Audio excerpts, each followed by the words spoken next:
പടച്ചോന്റെ കാരുണ്യം കിട്ടുന്നത് കണ്ടോളി. അന്യോന്യം പോരാടി പോരാടി വിൽക്കേണ്ട പൊന്നാര ക്ഷേത്രങ്ങൾ പള്ളികൾ തീർക്കേണ്ട.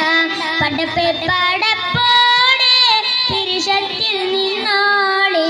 പടച്ചോന്റെ കാരുണ്യം കിട്ടുന്നത് കണ്ടോളി. അന്യോന്യം പോരാടി പോരാടി വിൽക്കേണ്ട പൊന്നാര ക്ഷേത്രങ്ങൾ പള്ളികൾ തീർക്കേണ്ട. മനുഷ്യൻ മനുഷ്യനെ സ്നേഹിച്ചു നോക്ക്. മനസ്സിനകത്തൊരു പള്ളി ഉണ്ടാക്കി. അതിവേത് ജാതിക്കും കേറാമെന്നാക്കെ. അതിവേത് നിസ്കാര പായാവിരിക്ക്. പടപ്പെ പടപ്പോടെ തിരുഷത്തിൽ നിന്നോളി.